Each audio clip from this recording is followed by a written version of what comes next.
Okay folks, so this is the all-day 6-pack of ND filters from Freewell, okay, and these are for the DJI Mini 4 Pro. Just a heads up, if you have similar filters for the Mini 3 Pro, they are not going to work with the Mini 4 because the camera has a very slightly different design. And so effectively their purpose is very simple. They intend to reduce the amount of light that is reaching your sensor so that you have more control over the exposure settings. Now, why would you want this?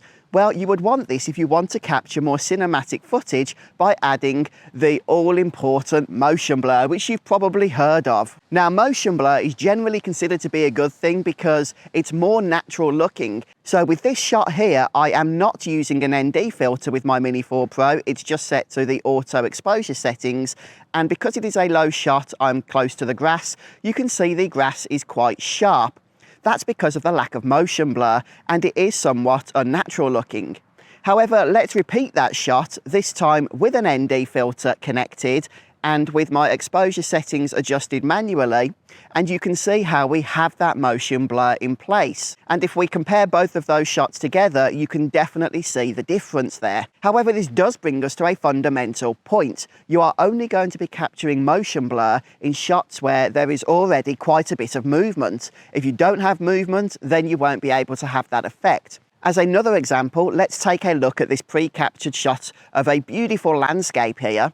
And it is a really stunning look, but the thing is there's no movement in this shot, so an ND filter isn't really going to make a huge amount of difference. Okay, but on the other hand, if I take a shot, say, of this waterfall here, you can see that having this ND filter attached makes a world of difference because we do get that awesome motion blur with the waterfall itself, even though there's not a huge amount of movement in the rest of the shot. And incidentally, this pack here includes ND filters starting from ND 16 and going right up to ND 1000. Now, those higher ND filters are not going to really help you when capturing video shots, but if you want to capture long exposure photography, then that's when you may want to use them. But for standard video capture, you want to stick to ND 16 through to ND 64 if it's a really bright day.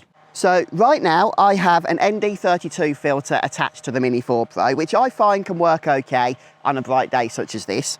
So I just want to go over the settings for you. Now, I'm not going to be capturing great shots out here because there's not a whole lot of movement, but for the purposes of the tutorial, it will serve our purposes. So right now I have the exposure settings selected on auto, as you can see in the bottom right of the screen there. But what I would want to do when using an ND filter is change those settings to Pro.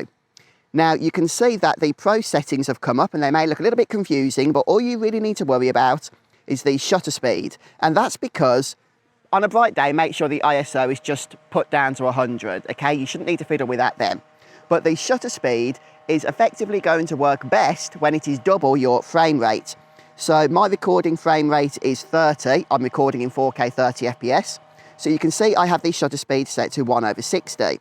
But what's going to happen is if I raise the shutter here, the shutter speed, you can see the image is going to get darker. And that's because I have that ND 32 filter set up.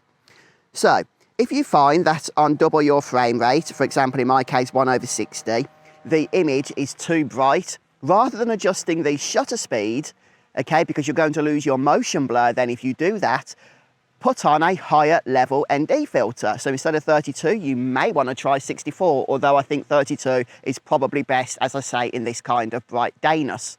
So if I was filming in 25 FPS right now, I would probably have the shutter speed set to 1/50 and make sure that I have the correct ND filter attached in order to compensate for that difference.